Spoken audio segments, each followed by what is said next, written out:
Then we can go.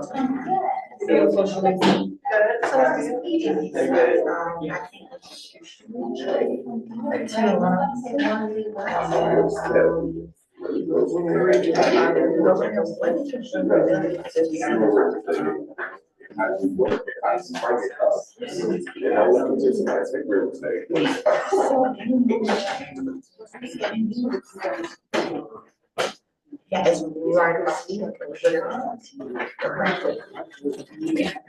yeah. Yeah.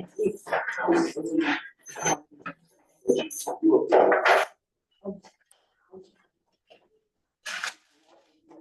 I would anyone more. It helps, but that's why I would talk to exactly.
Thank you.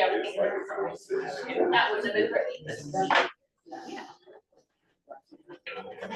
So what is your architecture? You're welcome. Yeah, like it's going for some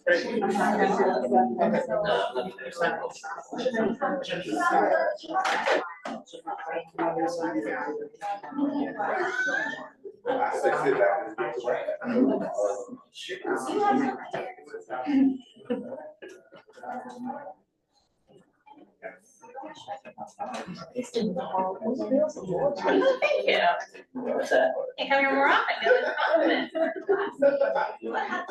Yeah. Bueno, voy a comenzar mi mamá quería saber si tenía que salir de aquí porque parece que tú.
Oh yeah.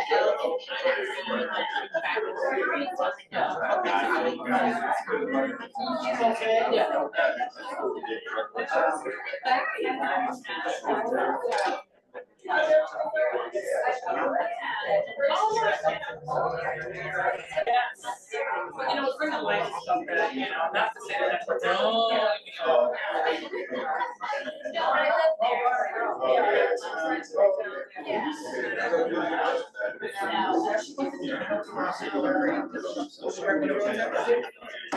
Maybe clerk.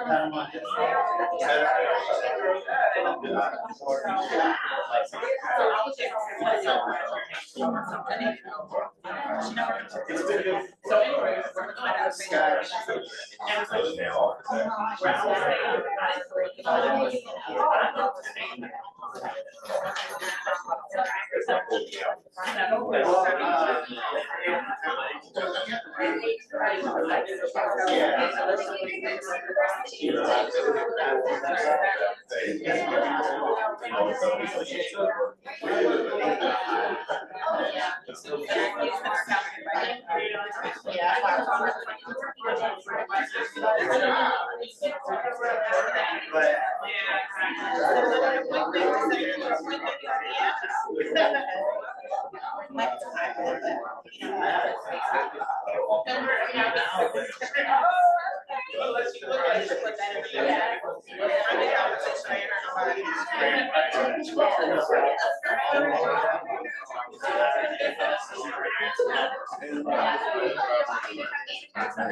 tomorrow night.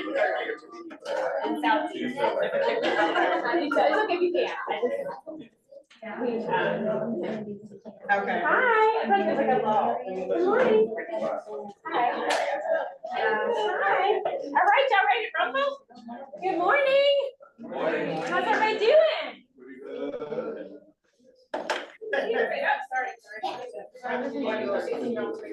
There's Mr. Nelson. All right, we got a good crew here. Y'all ready to rumble? Yeah. Let's go. So we are doing a little bit of a different flow today, partly because there's so much exciting things going on with the market. So we're going to do our regular exciting deck and all the things that we go through in the morning. But we're going to have an opportunity to talk about the market. We've got Joel. We have Peg Donovan, who's our general manager, who joins us. We spend a lot of time in Montgomery County and Northern Virginia. We're like, come and hang out with us in DC. So she does an incredible job leading a lot of the town hall discussions. So she's going to walk us through just what we're seeing in the market. And we have a couple more exciting announcements. Who was with us at the awards a couple weeks ago? We love you to death. We had no idea what our part was until just now. So Did. thank Come you, on. Madam This President. is how it Thank works when you hang out with me. Who is at awards? Anybody hang out with us at awards? A couple people?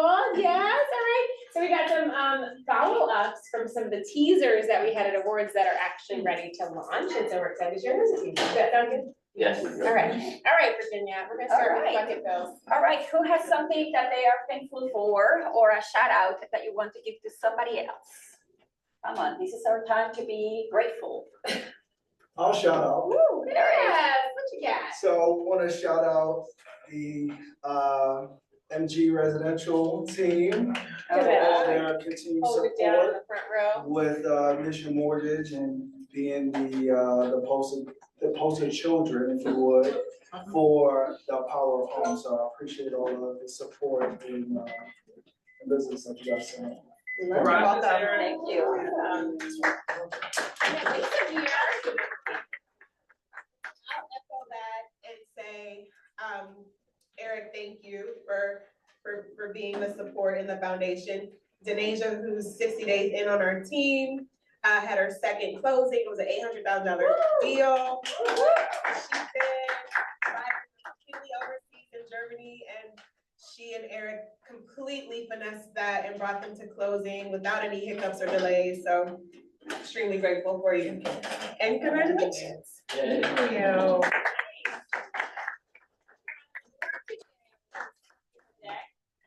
Shout out to Mr. Tom Daly in the back, who represents us well in the KWCP world, but also in all of really the entire region and the KW luxury community. So if you've got questions around building out your luxury business, Tom's an incredible resource for that and can connect you guys in with the bigger KW ecosystem around all of the luxury offerings locally, but also across the country. So thanks for representing us, Mr. Daly. Thanks, Tom.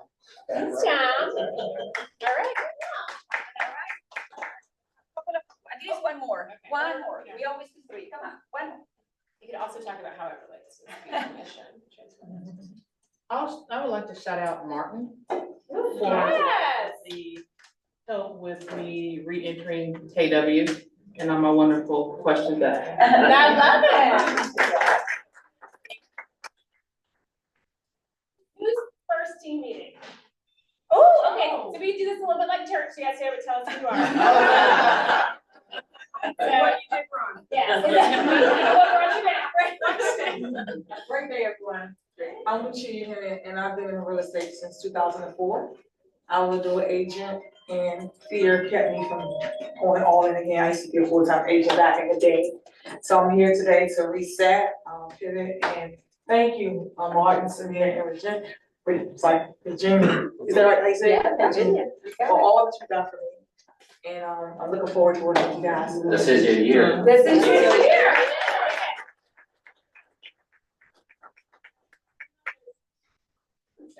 What's going on, everybody? I'm Austin Harvey. I know it's good to be in the room. I'm part of the coalition team. I'm also a dual career agent because I currently work at the Boyle Consulting. So glad to see some familiar faces and glad to see some new ones as well. So, Nice. I'm Alex Noel. I'm totally new to real estate. I come from the television news world. But I'm a Capitol Hill native, born and raised, and back here and excited to be home. Basically. Awesome, welcome.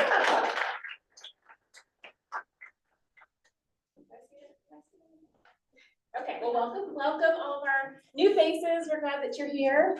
We got Mr. Joel Nelson in the back, which we're gonna do some things. Oh, look at all these birthdays. Where's Mr. Carlos? Yesterday. Yeah, where was Carlos? He's coming. He's coming. He partied too hard on St. Patrick's Day. I know. I'm like, okay. And Carlos. Sharif is today. And Sharif is today. Happy birthday. All right, Sharif.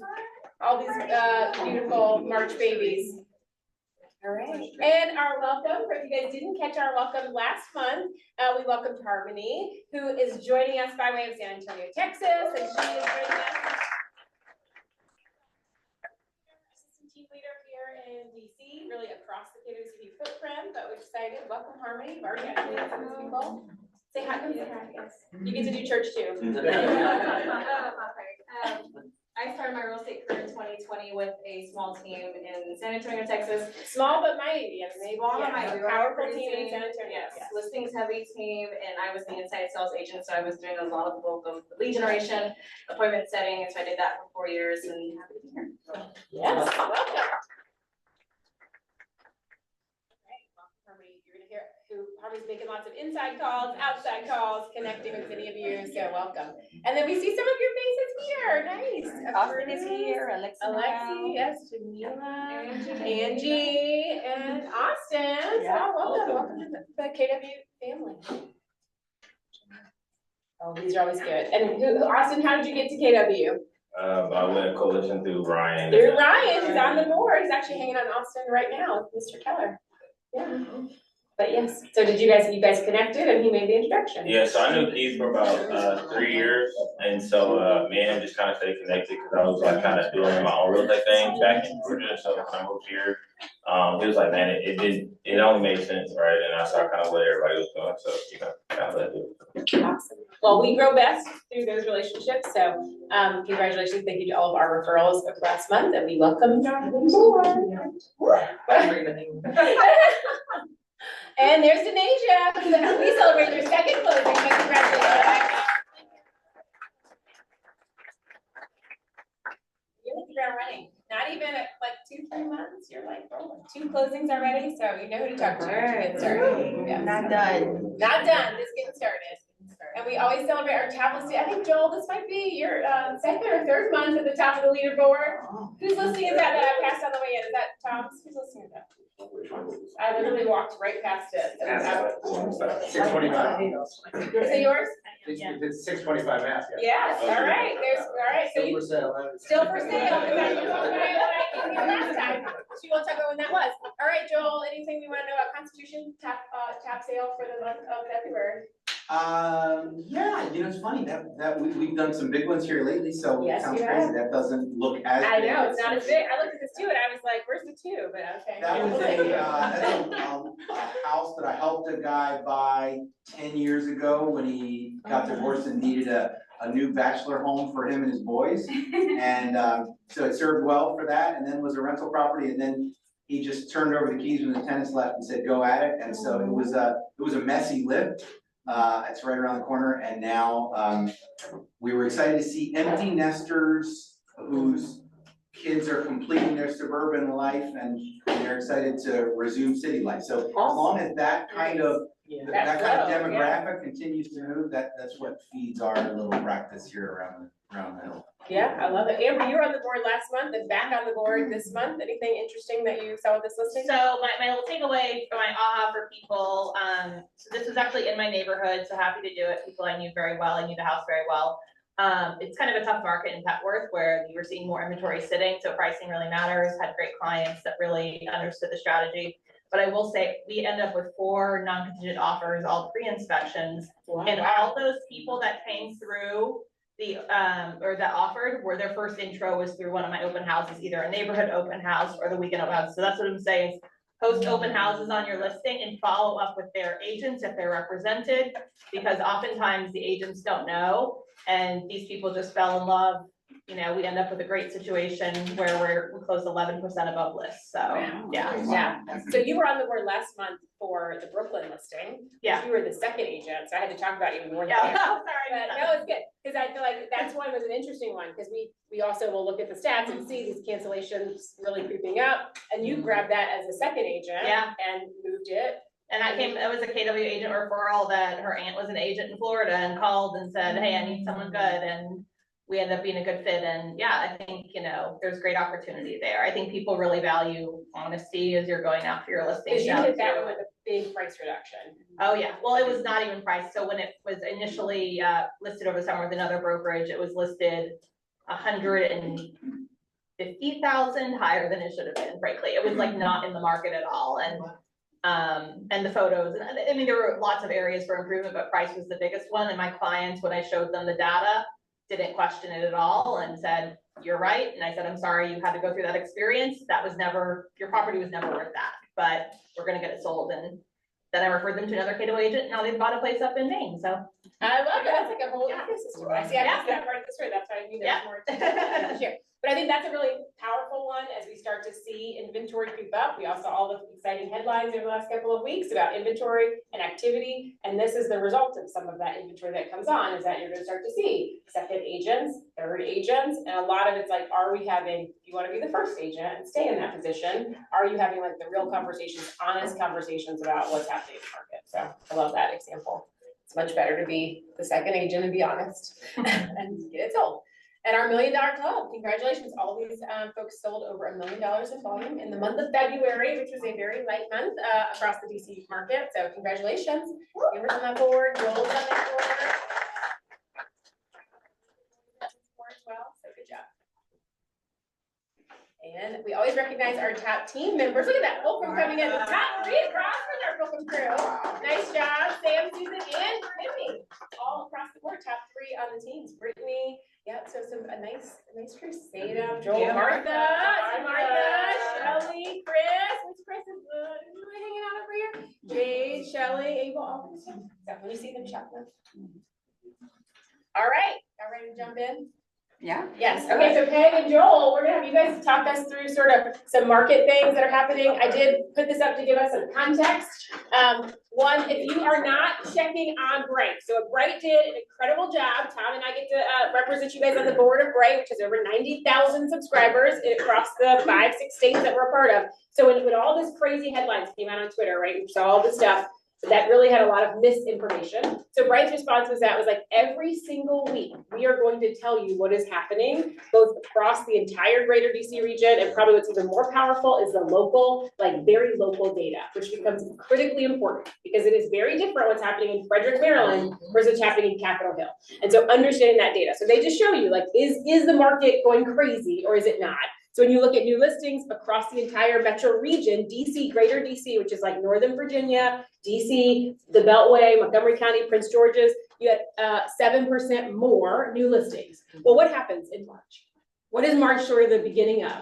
Spring market, that's right. So like, is 7% listings week over week not really like a compelling story? 30% over a year ago? Is that like, that's interesting, right? So listings up 30% over a week ago, compared to the same period of time a year ago.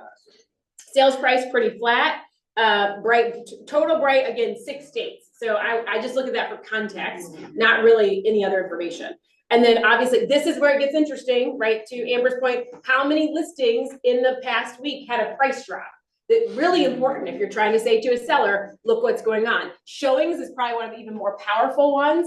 How many was showings up or down? And then how did your listings compare up or down? When you're trying to help a seller, we're just helping them interpret the data. We're not making the data, but the data is really powerful when you're trying to do that. Pending contracts, right? Not crazy, but if you are up 30% in listings and you're only up 1% in pendings, what's happening? Is inventory going up or is it going down?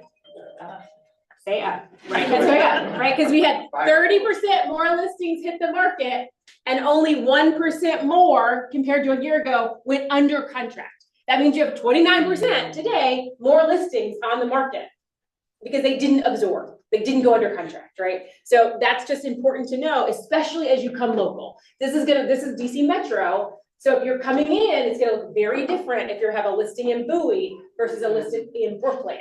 Those are very different markets, even in the tight DMV. So I want Joel and Peg to kind of lead us on a conversation, because this is a very real-time market, and we have to make sure we're taking some of this anecdotal data, information we're seeing, and help inform the conversations and activities that were happening. So Peg, you're seeing it across Yeah, we're seeing broad across view, all of them. Montgomery County, Virginia. Joel, you're seeing it very hyper locally. So I just kind of want you guys to help lead us in the conversation. So what we're looking at across the board, and hi, I'm Peg Donovan, by the way, there's some familiar faces here and others are wondering. Peg's been around for many years, 3 years. I spent said a lot of time in Montgomery County and we're pulling you in. yes, thank you. I told Kimber, I'm here 4 years in June-ish. The last time I was here was the day I met her. And I haven't come back, yeah. I go as far as Northwest and then they don't let me go any further. I'll pretend I'm not insulted, because I'm here. But, yeah, I started in Montgomery County, almost 4 years ago now in Bethesda. Since then, what? It's from north somewhere, maybe It's it's North from Alabama. Yeah. So, I started out there, and I just want to say one thing about this lady. If Kimber had to put a list of pros and cons to have someone work for her, I would be in the con, because I'm exactly, when she brought me in, I was coming out of the military intel. So all my references were everything out of the military, and I swear to God, I'd lay money on this, that she thought, oh, here's a girl that's just gonna follow along because she's military. And she didn't realize the role I played was how to blow up their plants. And so then I come in, I start causing all these problems. She has let me grow in this company. So if you're in this company now, like we see Harmony coming in, we see a lot of new people sitting here. You have the opportunity, if you told me or anybody around me 3.5 years ago that was with me in Bethesda, when we were above the secondhand store, across from a diner, with no AC, if you told me Kimber's gonna make you GM, I would have laughed my butt off at you. So I am very honored. We have John Newman, who you all know. But as we're building this out, her main concern was to say everything's about the agent, and how are we gonna do that? I didn't really have known Joel that well, I knew Carlos, but meeting Joel now and getting to know his thought It's better process. than Carlos. It's better than, Yeah. I'd say that before I met him. But, and this lady over here is just phenomenal. So you have a growth, and we are, since Kimber took everything over, we're doing something different. We're all one now.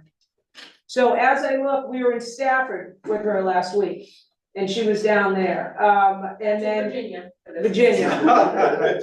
True, Thank true. But, and then Joel and all of us were out the other night talking about how can we recharge all the offices in a crazy market? And this is the market where you can make things happen. So Kimber did one of the meetings with me, and I like to do a big town hall. I don't do as many slides. I do get the point, boss, why we're gonna be doing more slides. But, it becomes that we're talking at you and we're not hearing from you. And with the more we hear from you, then the more you realize you're not alone. I'm sure Joel's going through the same problems as some of the new agencies, just better at it. And that's what happens. So that's what we're seeing right now, is as I look in Stafford, which is an hour and a half from here, about, it's down beyond the Beltway, it's got Quantico. They're not seeing anything. So when we said to them, how you doing with the layoffs? And they're all military wives. And they're like, but they're literally up the back gate of Quantico, because those haven't started. They haven't gone after the military industrial complex yet. So we're still seeing things go over 100,000 down there. The difference is those agents down there are coming all the way up here. One of our top players down there, Brittany Sims, who does 45 mil, had a listing that she was coming to that she got, and to her it was in Bowie. And we had to tell her it was Bowie, but she still got the damn thing. And I asked her how, and we had done a thing the other night, and I was talking to John Newman about it. I got a lead on a listing that I handed off to an agent. I was sitting at the bar Sunday in Warrenton. There's nothing, now who says something good can't happen at a bar? I was there for brunch. So, but there was a person across from me that was a big land person in town. Now Warrenton, for those of you who don't know, is farther down. It's an hour and 45 from here. It's Mayberry. Some of you are gonna have to Google that reference, but it's an old town. And he was sitting across from me, and John and I are heavily going after the major player in Warrenton. And this guy had a land deal that he's looking at, and I said, why would you go to them? Their sphere of influence is 4 miles. The town of Warrenton is 4 miles around. I'm with an office that has 1,200 agents. And I go from Baltimore to Fredericksburg and in. We know everybody. And the woman I work for owns the DMV for Keller Williams, so every other KW is under us. So why wouldn't you let me take it when we can get buyers from everywhere? And we got it. So it made sense to him. And he said to me, explain, you live in Warrenton, you work for a woman out of DC, and I can barely understand what the hell you said. And I said, who cares, we're gonna sell your house. The people that we're going after called me. I know them very well, they've been in the town for 60 years. And said, well, thanks a lot. And I said, well, I told you to join us. Now that you won't, I have instructions from my boss to go take everything. So this is where we're at. So that's, start using the fact that you're everywhere. Martha knows, Martha started me out. She was there in Bethesda when I went out. John, I see in the back row, he has done tremendous business coming out of Bethesda and being in here. But he's not in here, you can come back anytime, and that's what we're trying to get to. But use each other. You, if you're new, what you doing in media? TV and. Booking or, What's that? will you produce or book? She's both, and she's on air talent too. Producing, yeah. Oh, you're, I Don't you look know like you an look anchor? familiar. No, you look. No, international channel. Okay, but use the fact, you might not have done the deals that the rest of us have, but we're a team. So you can I haven't done a land deal in the state of Virginia in 15 years, but I can say, I got a huge team that does it. I don't have to tell them they're not exactly on my team, but I mean, we're all helping each other. Kimber's looking at our development deal for me. So we want you to get more understanding that you are on a team. We have people that panic and say, I gotta be on a team. Teams are great. Coalition's one of the top players. We love teams. Did I get that out? We love teams. But if you wanna look at going solo as well, he's still gonna help you. Cause we're all in this as a group. Okay? Any questions on that thing? Anyone not seeing? Can I jump in? Yeah. So you guys know, Peg just described that she's from far away, wherever the Bay accent is from. And she is driving a lot during the course of the day to learn from what agents and market centers are doing to achieve success and innovate and get creative, right? Many of you who know me know that I'm a hyper local practitioner of real estate, right? So 80% of what I do, I can walk to from where we're standing. 90% is inside the district and 100% is inside the Beltway. And once I'm outside the Beltway, I'm lost and I need a visa just to visit. So what I've been in the KWCP DC locations for a long time, and there have been a changing cast of characters. Many of you who've been here long enough know this, right? Of folks that are the team tasked with empowering agents, whether they're brand new agents, solo agents who've been at it a while, teams like mine, or much larger teams like Coalition and the rest. But the idea is that what Carlos and myself have been voicing is, how do we ensure that the team that is helping to run best practices at all these other market centers are bringing some of that to the DC locations and learning from what we're doing in an innovative way to bring it out. So we've struggled, we've had moments of strength, we've had moments of drift, where we've been better or more effective or less effective at knowledge sharing across the platform, right? And so I just want to say, Peg said you all know John. I don't know that all of you know John, right? How many by show of hands know who John is? John. Try to stand up to the. Yeah, stand up. I know that guy. Stand up. So John has a long history at Keller Williams, and now Peg and John are bringing me this covering up. No, stop. Those thighs, My ankles are cold. So these two are bringing new energy to exactly. Remember that when I piss you off, it's new energy. New energy, disruptive energy. No, disruptive is actually, that's a good word. It's a good word. It's a great word. Yeah, and In so a positive way. But it's disruptive with purpose, with thought, right? And with observation of who's doing what innovatively to find the motivated in a transitioning market. And Peg just rattled off a couple of examples of who are the motivated, right? We're finding who are the motivated, little nuances. As Kimber said, things vary greatly, neighborhood to neighborhood.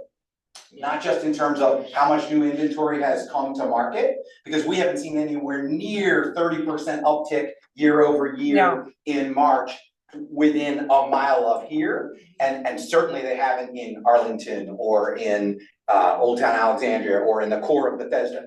But you get out to some other pockets and you have. The other thing that gets skewed in here is condo inventory, which within DC proper really continues to skew the numbers widely. And so when Virginia does sort of her economist view, she tends to split those out and look at, okay, they really are, it's a split screen view of what's going on there, right? So the point is that finding the motivated within your sphere, finding the motivated within your neighborhood or your farm neighborhood or your whatever is the challenge for all of us. I don't care how long we've been doing it. And so what I'm excited about is John, Peg, Virginia, Kimber, and a growing cast of folks who are either on the ground every day here, right? Or who are traveling between the offices to cherry pick good ideas and spread the seeds, right?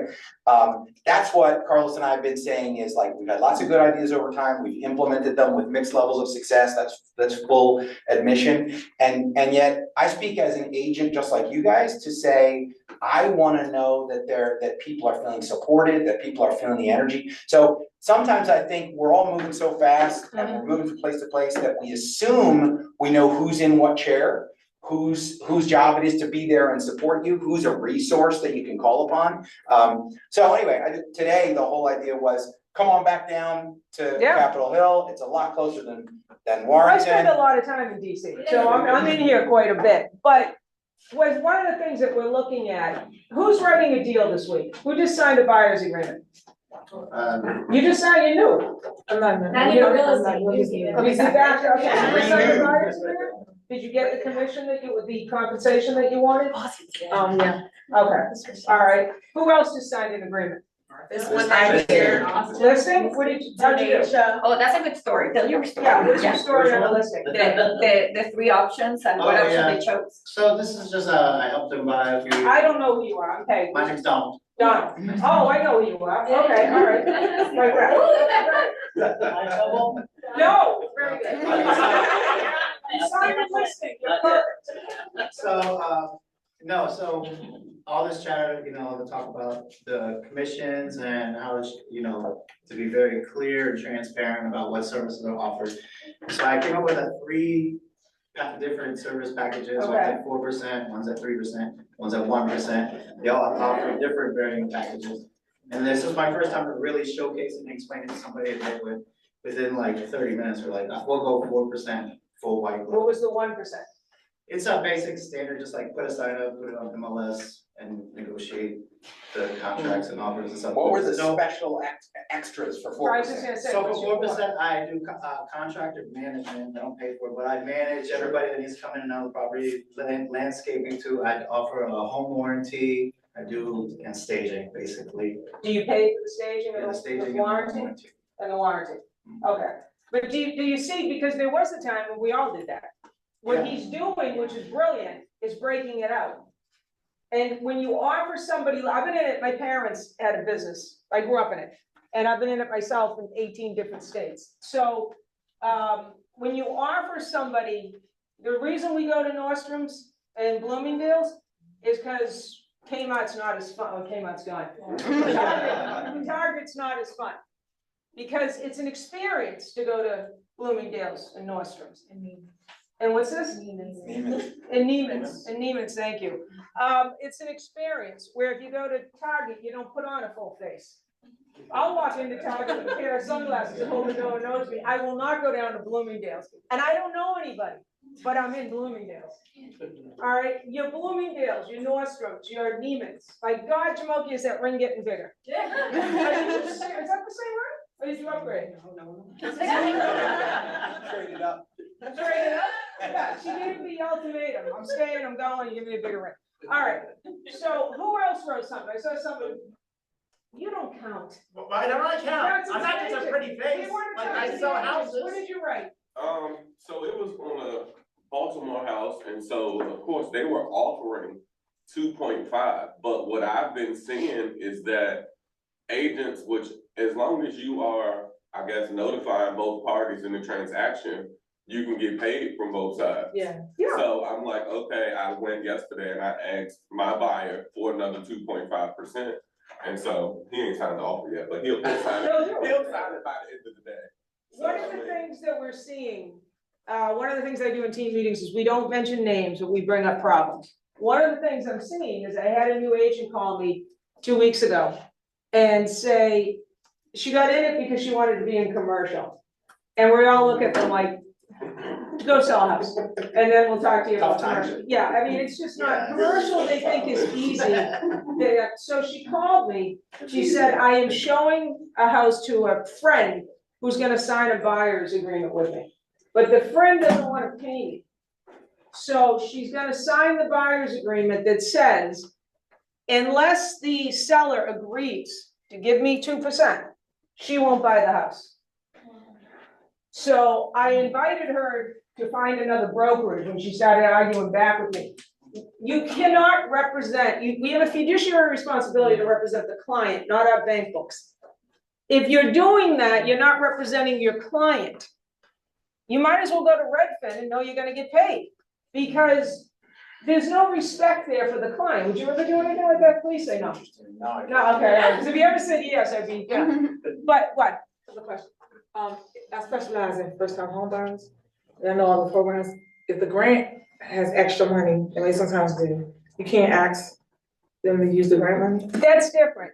But if the seller said, I'm not paying anything, Okay. and I have a buyer that really wants that house, and the buyer says to me, I can't do it. I don't turn to the buyer and say, well then, go get another house, we're gonna go get you another house. I know this is perfect, but if I don't make money, you don't get the house. Because if you're gonna do business like that, you're setting the expectation that you're basically for hire and you'll only do it if you profit. Well, and it's really important to help your clients understand that your services have a cost associated with it, regardless of the house, right? So when you're going to be, when you're going to be showing properties and you're going to be writing contracts and you're going to be providing these services, you have to be compensated for that. It's not if, right, I get the house. So when you write your buyer agency agreement, the compensation has to be clear. And then you decide, let's say your compensation is X%, who is going to pay that X%? Is 100% coming from the seller, 50%, 20%, right?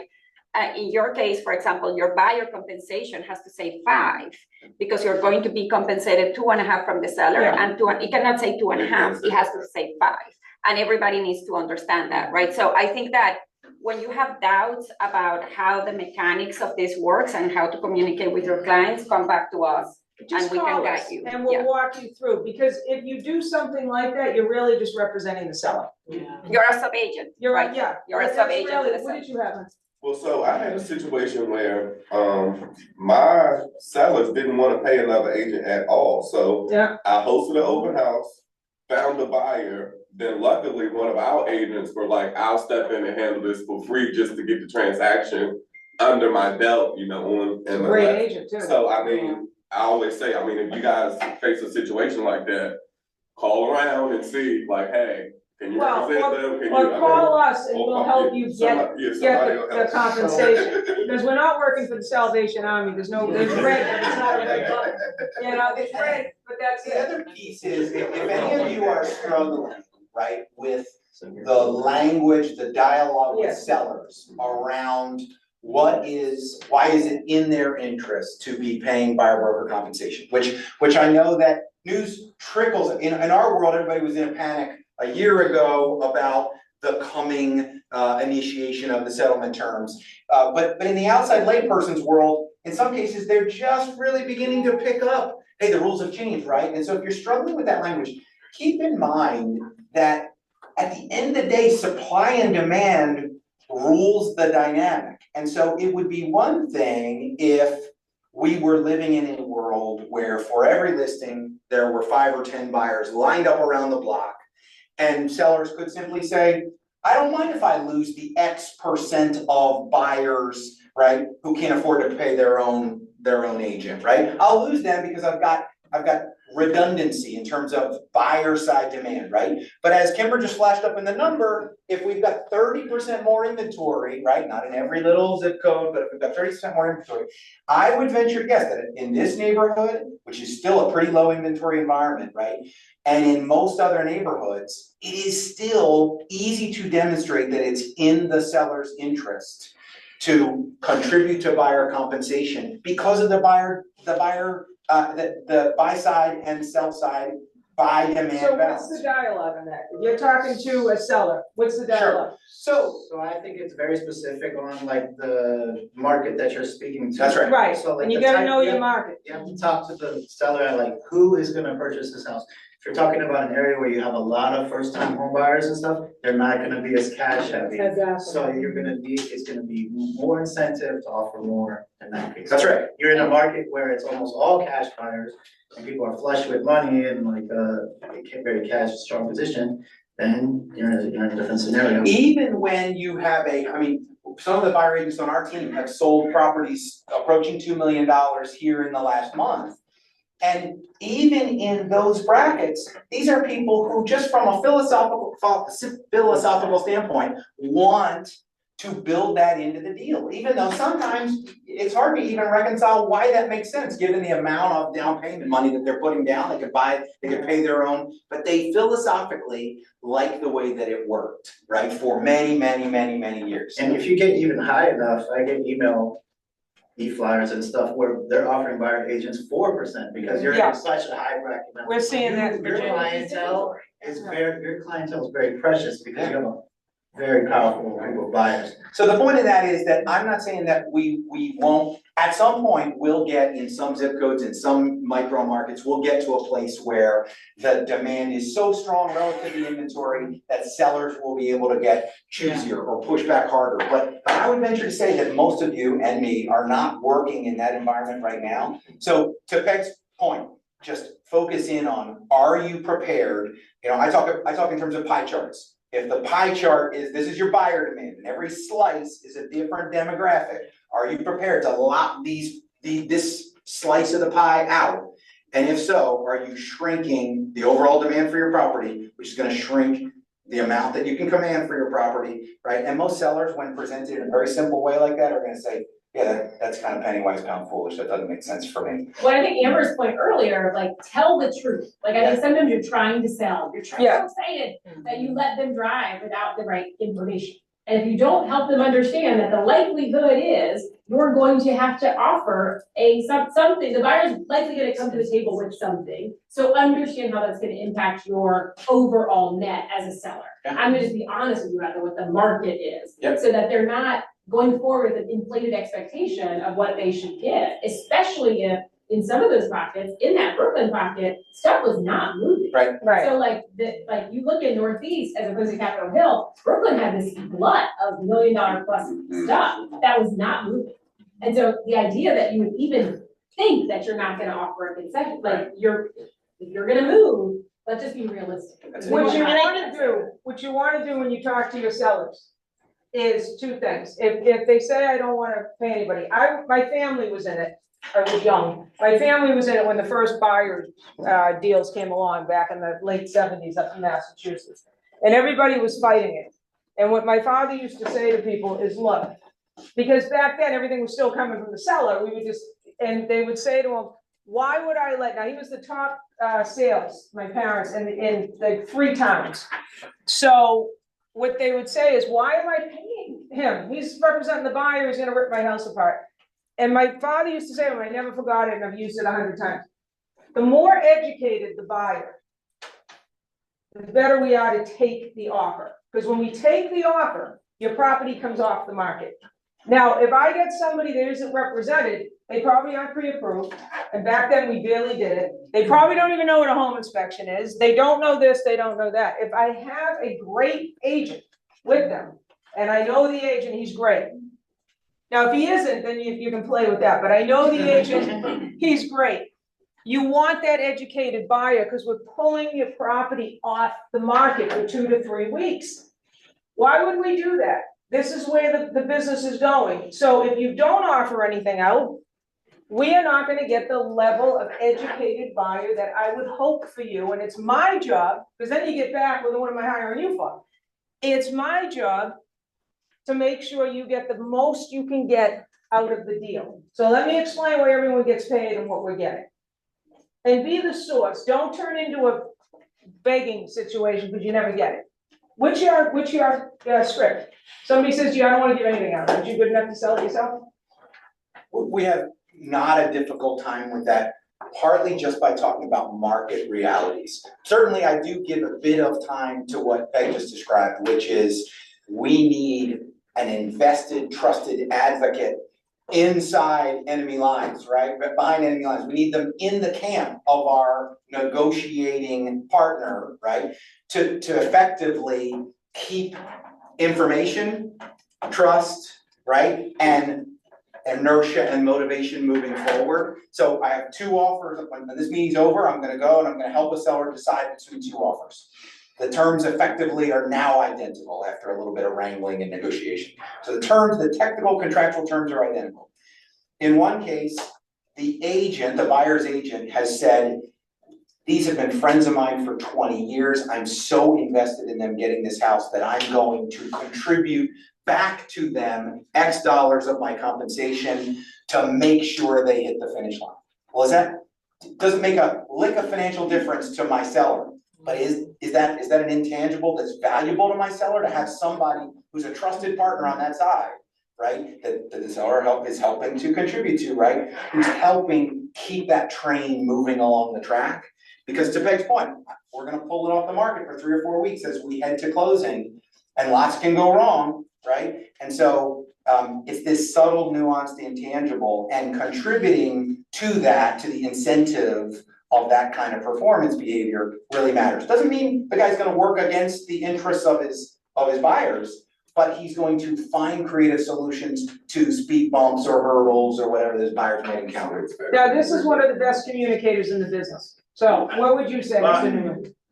What I would just say is, and I think everything you all said, and I've been doing this for a few minutes.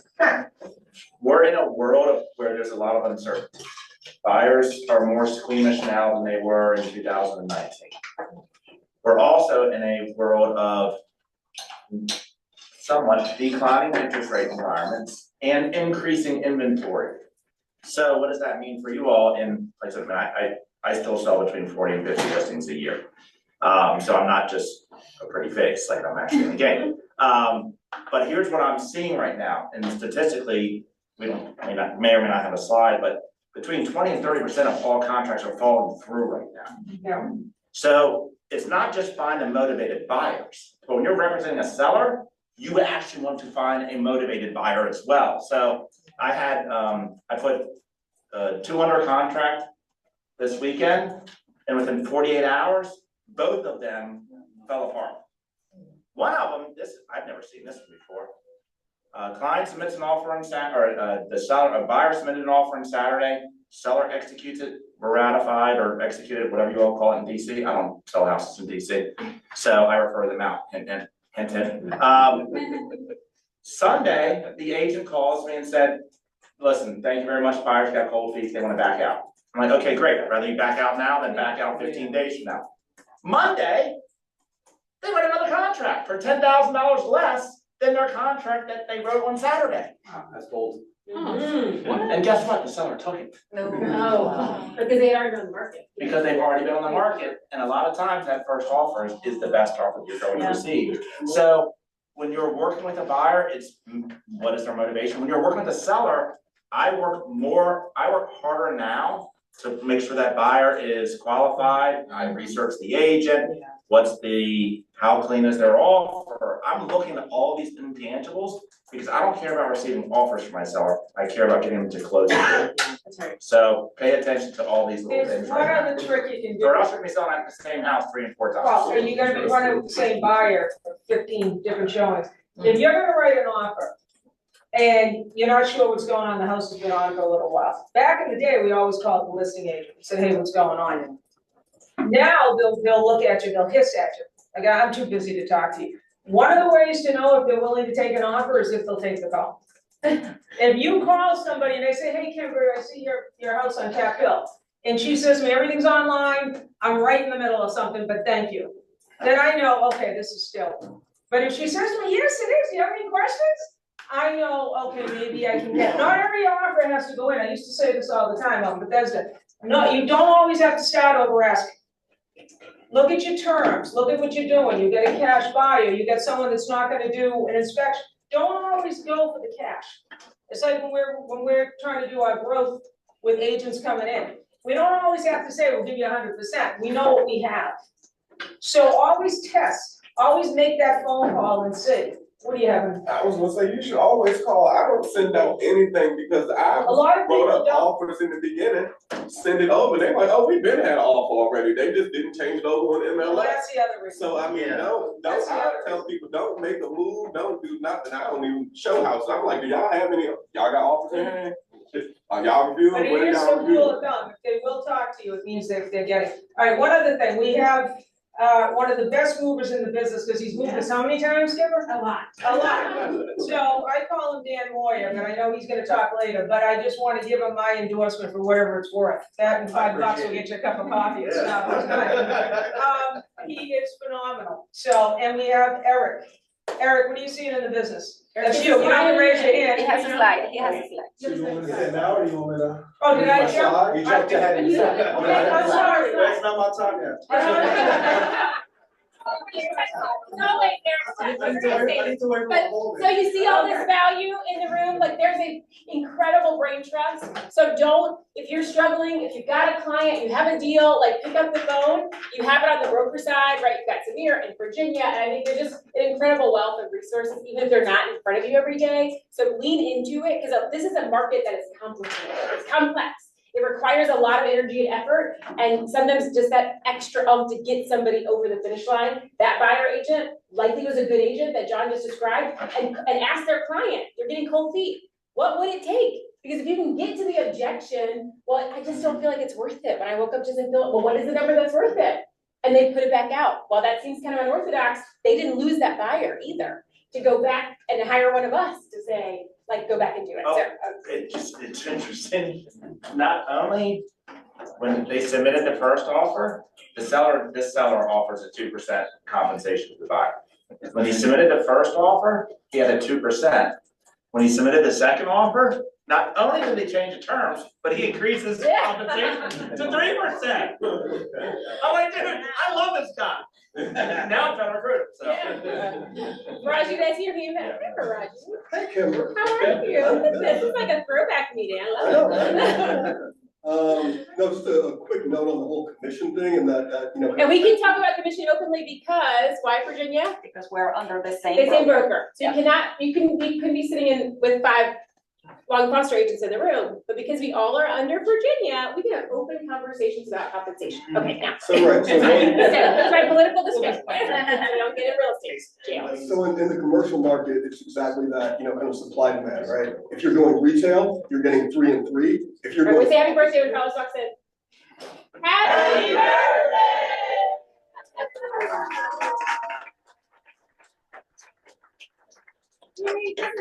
You partied so hard yesterday that you came in with the dark glasses. Sorry, Frenchie. In the commercial world. And Carlos actually knows this, right? Because, you know, kind of that's a little insight. I know, really. Yeah, so on retail deals, it's pretty cool. Oh, yep, you're good. They're good interruptions.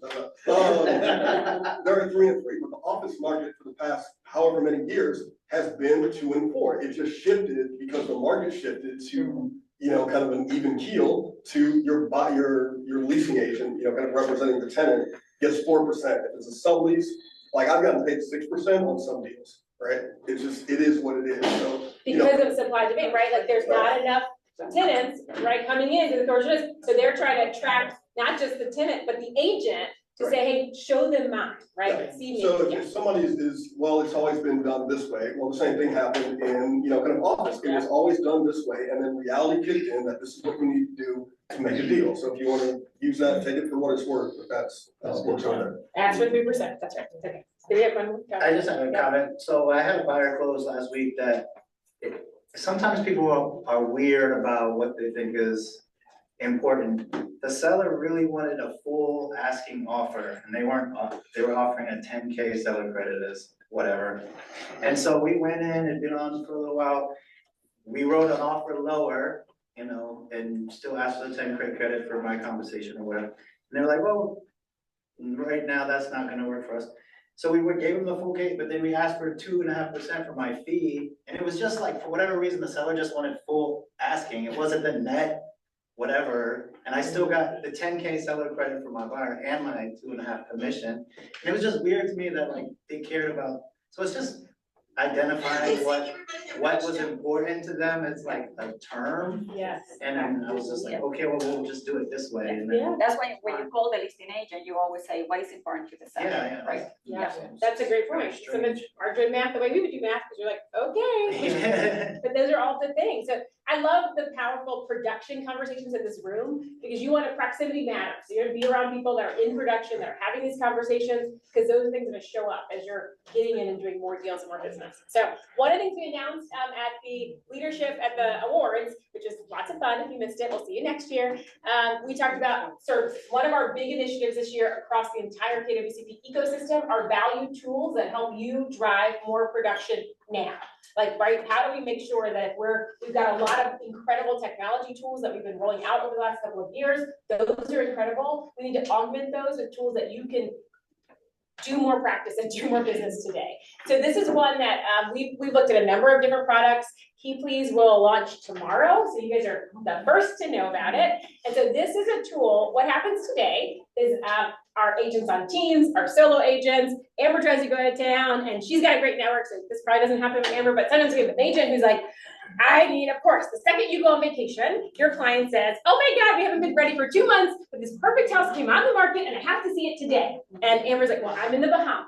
So what do, right? Because now I've got to get them into this house, or they're gonna like go call somebody else, and I've been working with me for a long time. So before we used to have to go like, okay, hey, who do you know who can show me a house in Brooklyn? And you're literally putting it on the Facebook group, doing all these things, which are great, but also a ton of extra legwork. So what this does is all of us will be in the app, and you can literally say, hey, I've got a showing, $50, like anybody that can do this, cover an open house, cover a, like less an open house, but maybe a home inspection, maybe something that you're out of town and you need that coverage. And any of the agents that are licensed in the brokerage can grab it, respond to you, and you can transact the entire thing on the app.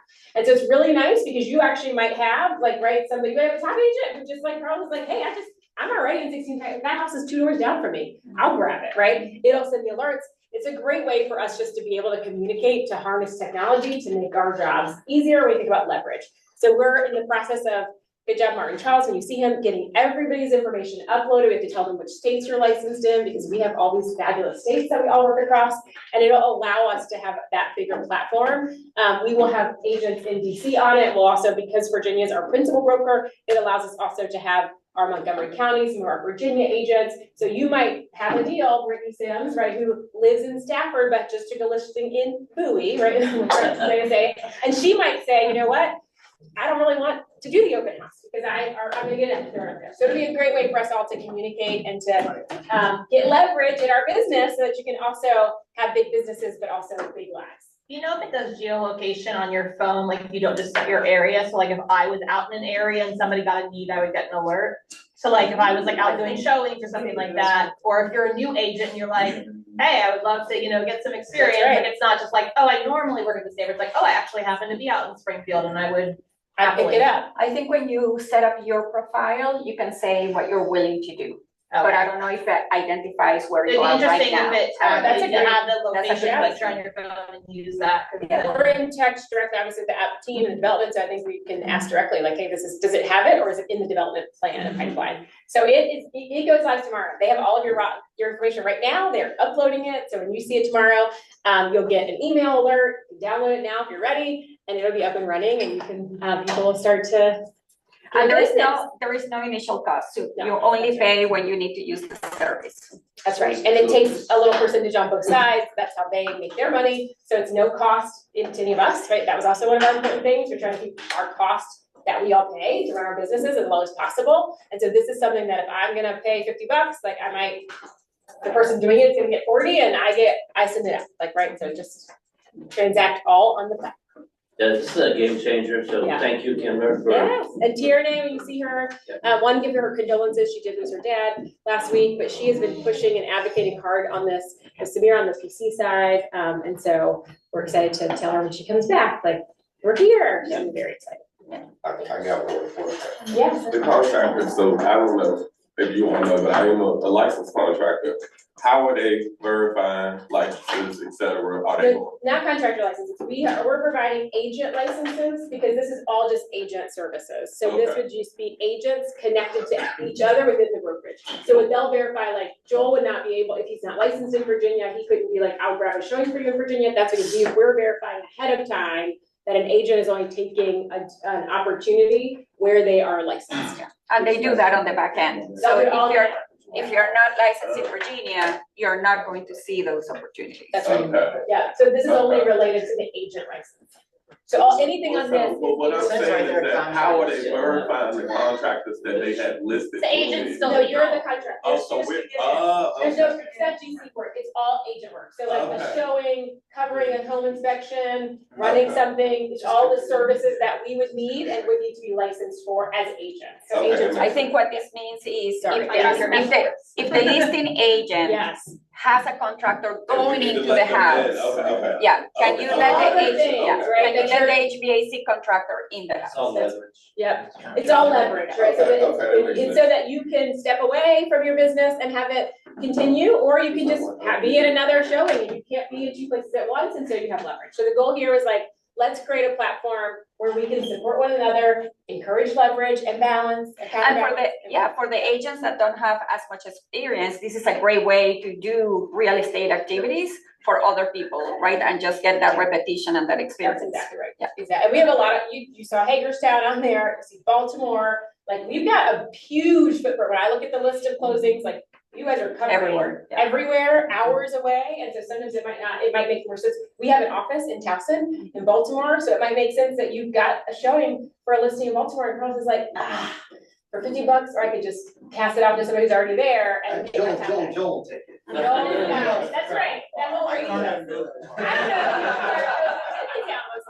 So this is an exciting one and it kicks off tomorrow. And the other one, which is really exciting, so we already have had private collection. How many of you looked at private collection? Say, yeah, none of you. Okay. So our private collection has been around for a while and it allowed us inside the brokerage to share listings. And we could say like, hey, an off-market listing.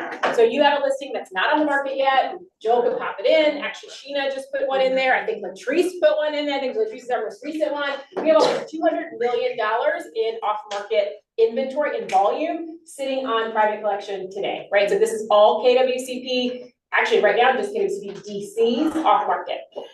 Private collection as a technology and all of its database, which includes us, was acquired by Final Offer. So the only acquisitions are not just in brokerages. We've seen a lot of brokerage acquisitions in the last 2 weeks, including Redfin just last week. So private collection acquired Final Offer. What does that mean? It means that private collection will now, what we're launching over the next couple of weeks will be KW private collection. And so we will sit on that portal. We're going to be able to go through the points. If you, today you can put your listing still in private collection. Over the next 2 weeks, all of our off-market inventory will go into a private collection KW portal that's off of Final Offer. We'll have a direct access and a direct link for us. And it will show it, and so you'll be able to use some enhanced features. So mapping features, probably the best, I'll let you jump into Virginia, is that it can map and set up a search. So today, we are the only ones that can see private collection, and I see that Joel has a listing, and I have to think, okay, who do I have that has a 4-unit, Capitol Hill, what's coming up? In this case, you might say to a listing, a buyer, which is a great way to make sure you get your buyer agency agreement, they're searching, and you can pull this up and say, hey, I have access to this off-market database. We know that you're looking for a 4-unit in Northeast. I'm gonna draw a map. And so when Virginia lists one, you have to wait for me. It's gonna automatically, so save to search, right? It will search, it will send that off-market listing in their saved search area directly to them. That's one option. You can also continue to just use it one way, agent to look in, and you can set up your own searches, but it will have a search feature, which is really nice, that we currently don't have. That technology was already built in, and so when they absorbed private collection, we were able to launch that technology with it. Just a quick question. Will Final Offer be taking responsibility for future maintenance and iteration of release? Well, so that is not, they are actually not using any of our private collection technology. Interesting. If you looked at private collection, you would know that, why that is. I mean, we've done a great job, but we kind of bootstrapped it to get this technology off the ground. Final Offer, which is a $50 million company, has their own technology they already had built in, so they built it on their platform. So it's a lot better. They do have it. They took the name and the data. Tells you that, your database And so server then something. the second question just is, I presume they then will be partitioning out these firewalls between brokerages. Yeah. Got it. That's why ours will be KW private collection. What is exciting, and I'm gonna preview it, but it is not inked yet. We are gonna be working to tie ourselves together with a number of the local other KWs. So we are the largest in this entire DC region. We have close to 1,200 agents. As Becky said, we have 10 locations just in Capital Texas. So all of our off markets from Stafford and Fredericksburg up to Baltimore will sit on this platform. We'll sit here. The other KWs have said, hey, what if we all sat on that platform, or as many of us that would like to? And so that would look like potentially, Ellicott City office has already expressed interest, so Ellicott City, which has Hagerstown and Deep Creek, Maryland, for second home folks, they will be sharing that platform with us, and there's several others. So over the next several weeks, that is not yet public, but it's an exciting, when you think about for us, the power of a broader KW collective in the DC Maryland region, it's significant. It's almost 15,000 agents. And a lot of market share. So I think it's exciting. If I were to look at this and you say, hey, we hear a lot about like Compass has obviously their private collection network, which is also a very large network. I think one of the biggest differentiators when I think about the two brands are we all want our luxury clients, right? We all want a $20 million or $10 million listing, and those are really valuable. And what I think is powerful that you're driving is the transformation of wealth that happens through real estate investment. And I think what you're going to see on ours that's going to be different are a lot more opportunities to get in both an investor, a new investor, a seasoned investor, properties that need to transition that maybe aren't the beautiful, like polished, like person that just doesn't want people to walk through their home, but somebody who actually, when you think about more than 50% of sellers actually want to sell their homes off. They want the ease. They want it to be easy. And so that's going to allow us, I think, to generate even more both transactions, but more importantly, more wealth building opportunities that happen through real estate. That's my pitch for what I think is going to be really exciting. Did I see? I would just nominate for next meeting a topic item. And I would love any of you who say, oh, I'd love to drill more into that, but you know, we gotta observe time and respect everybody's time. But for next meeting, we've been having a lot of conversations as some of our competitor brokerages have been leaning in heavily. Postcard campaign, the whole thing around their coming soon functionality, right? And so, and I'm a recipient of some of those postcards, and they're not very private, even though we call it private exclusive, they're private, but everybody knows that. Nothing private or exclusive. Nothing private or sell your house with private exclusive, and it gives you all these reasons. And I would love to be on a panel where I refute each and every one of them as it relates to the seller obtaining the best outcome. Yeah. But to Kimber's point, some sellers really are convinced, I want this to happen as fast and as unobtrusively as possible. And so the idea is for next meeting, maybe we could just do a 10 or 15-minute conversation specifically around dialogues with sellers and buyers, right? Around, we understand why a buyer has the mentality of, let me get the sneak preview business, you know, what do you got that's off market before the world's seen? But what are sellers thinking? And there are, you know, so I'll pause now, but if I can just make a note for next. I think that'd be great. And this would be launched and we'll be able to talk about it. I think more freely, so that'd be great. And right now you can continue to post private collection. The site is still active. You can still put things in there. You can still search it if you haven't searched it in a while. And we will be migrating all that data over there. And in that same, just to put in a plug, Paul asked a question of Virginia. Virginia has been emailing with Paul. Paul's a buyer agent with my group. And one of his questions was, if there's a private exclusive property listed out there by another brokerage, and you pick up the phone as a buyer agent, you call that listing agent and say, yeah, I have a buyer, I'd like to show it. Does that listing agent have the right to say no? Or are they obligated by, you know, realtor ethics? Have you ever heard a no? You must have heard a no. Yes. That's Really? Some of them, I think it's because they just don't understand. They don't understand it. So they have to show the property. Deep into MLS to find that you have the right to see it, and I think even top agents at Compass don't realize they need to show. So next month, I think we could actually come up with a couple of key scripts around why they have to, where we could point that listing agent to in terms of why they have to and where it says that specifically. We're starting to see signs and private. Oh, yeah, everywhere. Like there's so what they are doing. Harrison had a good post on that on Facebook where he started a conversation with a lot of agents across brokerages saying like, if it is truly private, why do you put a sign on the property? I've actually had an office exclusive rider made that I've had properties that because once I signed that listing agreement, it's supposed to be in the MLS or coming soon, that I use that as an opportunity. I've had one client say that they wanted to have that visibility there because they were in a market that had a lot of inventory, et cetera. They didn't want the days on market.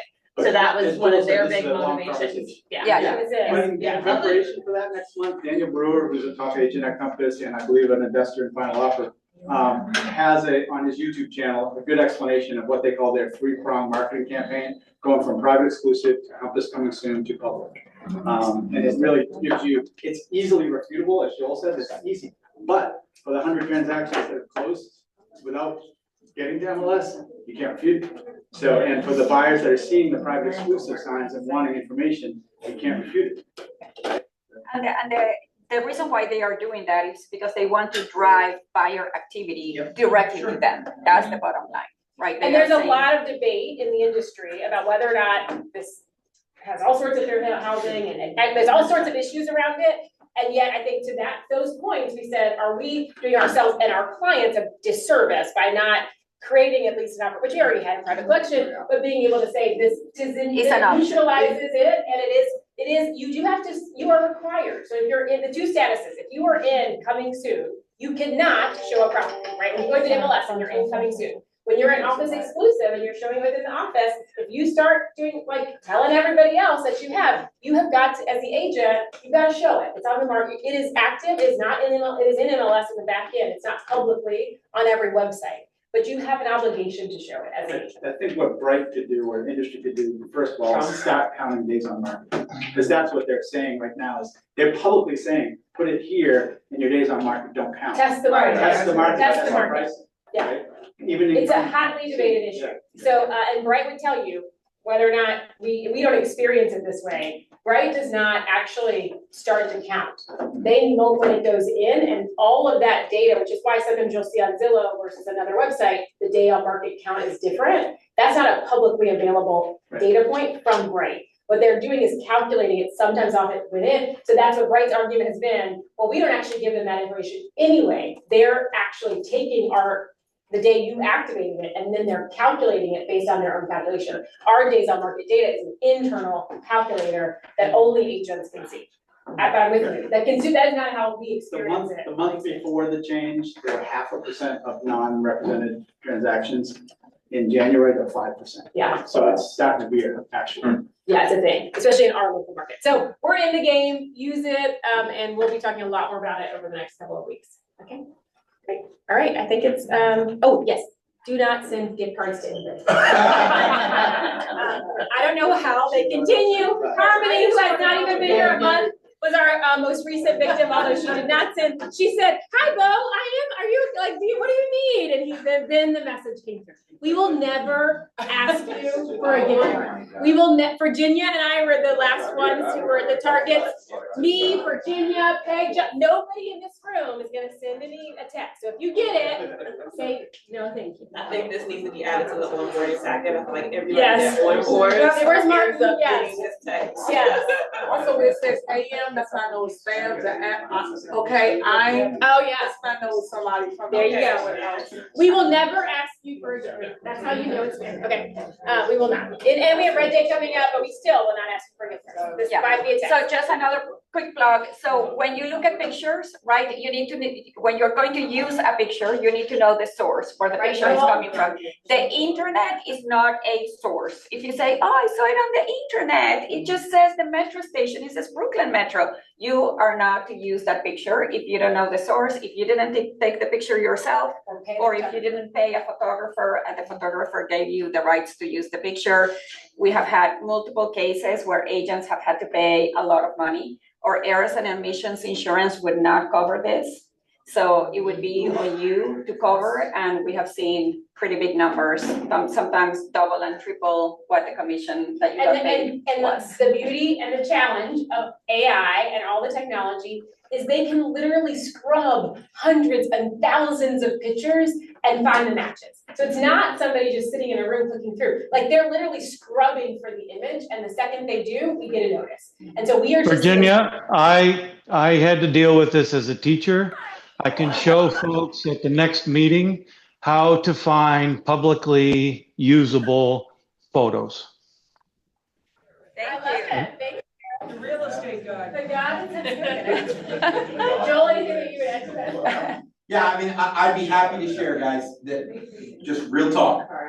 We received a letter from the attorney for a photographer, I say photographer in quotes, who makes his living by spidering across the web and finding.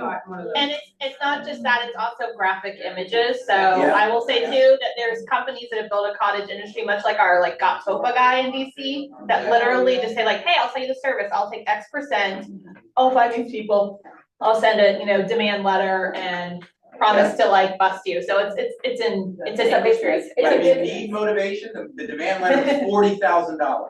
For a picture of a tennis court. For a photo of a public tennis court, right, that looked like it was shot from a moving car, doesn't matter.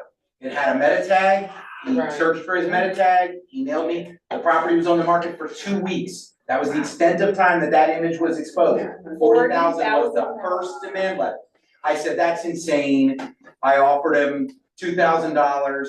He countered me at $39,000. I hired an attorney. I spent $5,000 on the attorney, back and forth, back and forth, back and forth.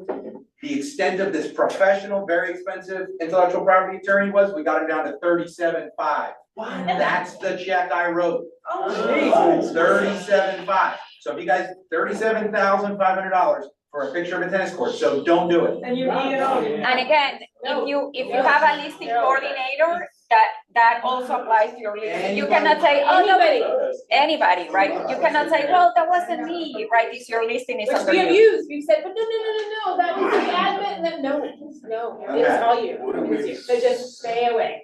Yeah.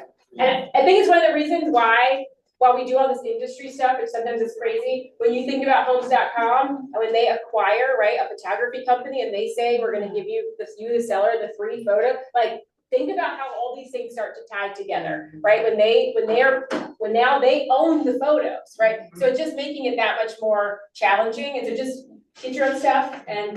Take your own stuff. We'll get a couple, okay, well, here and then we'll come across. When you're searching the web, you can actually look for Creative Commons photos where the photographer says basically you have a license to use it and I retain the copyright. And so you can search to make sure there are images you can use. But they usually require attribution too. So you want to actually make sure you read up on copyright law because there are some that do, but if you don't attribute it to them, you can still be liable. So, yeah. I'm wondering. Take your own. In the case when you have a listing, okay, and let's say, because this happens a lot. You have a listing, you list, they have a buyer from, let's say, California, buys the property. Next thing I know, I see my listing with the same photos that I had paid for my listing, up and rented with these same photos. So I'm like, so who do we go to, or like, do we start writing demand letters? Yeah. I need $20,000. You could. You can't ask them to take them down, right? They are your photos. They need your permission. They do need your permission. Joel will take a percentage. Joel manage I'm not in that business. I was gonna say that most of the real estate photography services, if you get, pay them a little extra or get one of their higher end packages, will go around to the landmarks 100%. and take photos of the tennis court And they still own those photos. So to your point, if you had like a home visit, take those photos, you could just go to home visit and be like, hey, FYI, I did not authorize this. They have to give authorization to the agent. So if you don't want to do the legwork or the broker's not gonna do it, you can just go back to them and say, FYI. Yeah.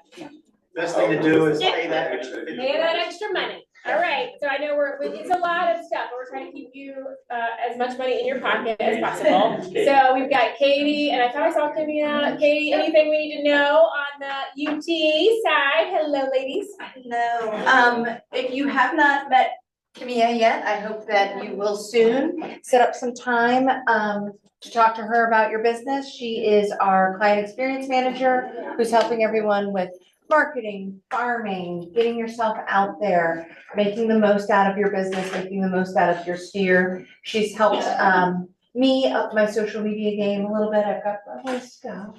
We're getting there. We're getting there. Step by step, you gotta just do it, right? We have our next Wind Down Wednesday event is gonna be Wednesday, April 9th. Kimmy and I were just talking about it. We weren't entirely sure what we wanted to cover this next go round. If anyone has a burning desires or ideas about what's going on in the real estate market that you would like to take a minute to talk about a little bit more from a legal perspective, from a contract perspective, we would love to hear about it. We did. Can I nominate something, Katie? Please. It's something that Katie and I talked about on the phone earlier, or last week.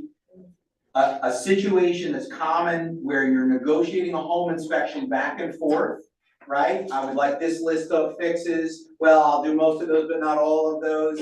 And the rules of the 3-day response timing back and forth. And then buyers on one side or the other sending over a release. I'm out. A release is not a response, right? And so you guys, we don't need to talk about it now, but maybe in Wind Down Wednesdays, you can talk about what a legit response is. Joel, how many times do I have to tell you, you can't jump to the dump? You got to go through the process. So there's a lot of different areas in the contract where we see really good seasoned negotiators using offline communication to inform the next contract document that they send. And that is a mistake.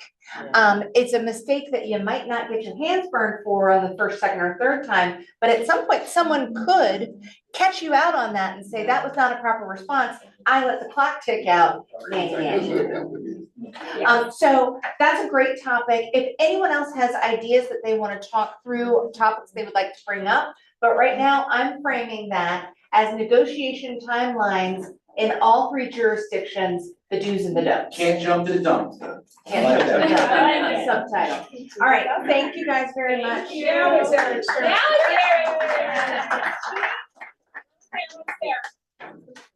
All right, I'll be brief. Hello, beautiful people. For those that don't know me, I'm Eric Davis, CEO Manager of Life Care Mission. Just give you a quick update about what's going on with rates. So rates are down since December, probably the lowest we've been since December. The Fed's are meeting tomorrow, so. What's your prediction? We don't expect any more cuts because the market is ahead of the Fed, so they're already priced in. But if you're paying attention to the stock market, you see a lot of people pulling money out of the market. A lot of people put money back in bonds, which is the reason rates are coming down. Everyone's kind of gearing up to a recession, if you would, but we've been in a recession, but that's for another day. So what I would say is start reaching back out to all of your clients that you were talking really like June until now.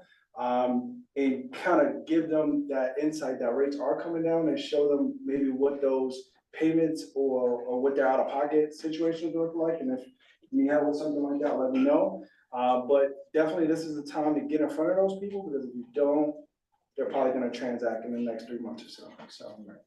So I have a great day. And where you want you on the schedule anytime soon?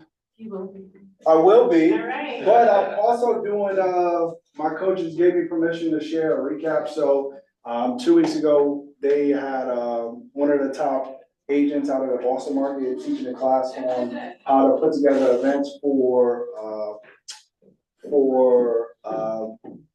downsizing clients. So I think it was really helpful. So I'll put together and get that information out tomorrow to shoot out and maybe do like a recap here if that's something that you guys are interested in. So. Awesome. Thank you. The thing to remember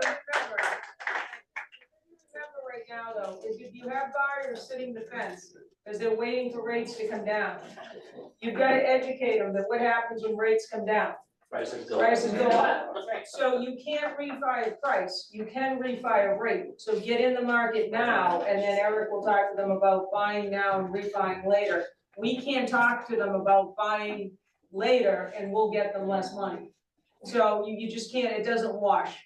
Yeah, that's a great point. And you're seeing inventory creep up, so that opportunity, we just got one that came in over the weekend. 15% under the list price, I mean, wild numbers. Wow, I know, tell me about it. Okay, that's Family Reunion Unlocked. If you missed Family Reunion or you just didn't get to digest all of it, the vision speech is what we went over last month, which is all the sides. This is really powerful, lots of good national data. If you're new or have been here a long time, of all the things on this list, I would be watching this. In terms of like your local economist, it will give you so much information that you need to know. Even unpacks like tariffs, some good, just very like neutral, positive information. 10 bold truths, great for mindset. So there's just a lot of good stuff here. It's a good thing. I listen to some of them just in the morning. I've replaced it with my podcasting, and it's good, just good content to get you going and get you focused on the business. John Newman on Thursday will be doing Secrets of Top Producing Agents. That is 100% virtual. We'll send all this out after. That's Thursday at 2. Is that right, John Newman? I think I did Thursday at 2 o'clock. Yes, that's right. I was critiquing the photograph, sorry. We did a new photo, but that's okay. So you can grab that there. And oh, it's on the board. Oh my goodness. I thought I was literally like, oh, we have a slide for that.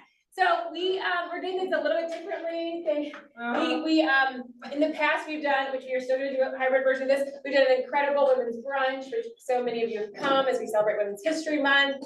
And as our footprint has grown, it's hard, it's like almost half a day for our Stafford and our Towson ladies to spend the morning with us.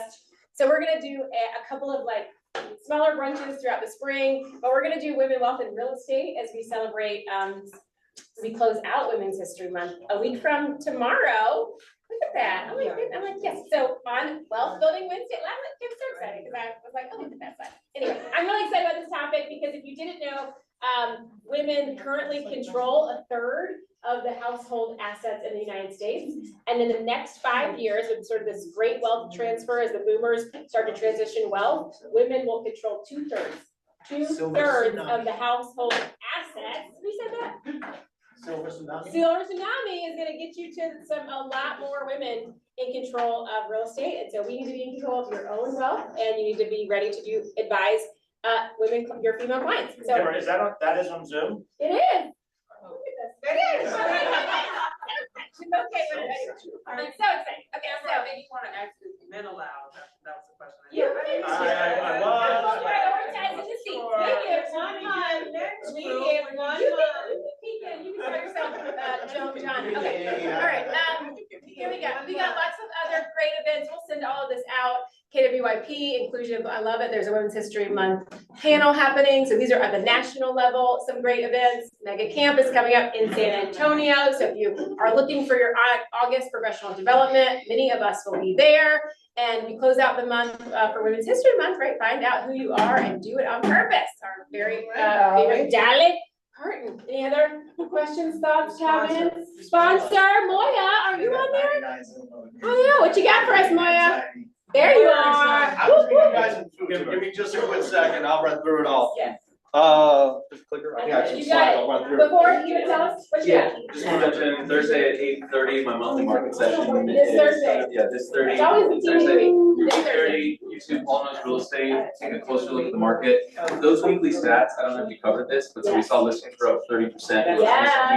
Pendings were up 1.5%, showings were down 9%. I mean, that doesn't make sense unless something else is going on. Buyers are being squeezed by the uncertainty. Because last year, mortgage rates from January to March went from like 7.2 went from like 6.7 to 7.2. This year over that same time, they reversed. So we should be seeing a boost in pendings, we're not. And so it's clearly buyers are getting spooked. We're gonna cover all that in a lot more detail. I love that. And in post-election year, which is usually when you, so like nothing is making market sense. Yeah. And yet it's reality. Okay, thank you. So, real quick before we get to lunch, Peg said something and I agree with her, but I have to correct you. You said we're one of the best movers in the nation. We were actually just voted the top independent mover in the nation. So, I apologize, but we are the best. And fortunately for you guys, we're located right around here. We're in the DC area, we're in Gaithersburg, and we're independently owned and run. So, that's me. These are all the great things I've done, but more importantly, where do we move? All around here. I love your shoes, by the way. And we also do the entire nation. So if anyone's moving in and out of DC, jump in, we're happy to do it. Going through real quick. All the estimates are free. Please, if you have somebody who's even slightly interested in moving, give us a call, we'll come out and do a free estimate. If it's somebody who's a first-time home buyer, we have first-time home buyer programs as well. And we have free used boxes that people can come up and get that can save a couple $100. So that's amazing. All the moving equipment's included.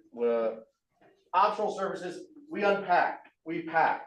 We, through our move management companies we do, and our junk removal, we can actually make the house move-in ready. Meaning you can go in with the pictures already in the wall, TVs on the wall, everything's set up and ready to go when they walk in. Now, we can also do a one-bedroom apartment and not pack a single thing. We're okay with that. But just the expense that we can do it, we can go as far and as wide as you need us to do. Because we are the best mover in the nation, yes. So if we had an investment client that needed just only a out-of-house service or just junk, would you want to be? Yes, absolutely. Yeah. And they're very good at it. They did a lot of junk out of Bethesda.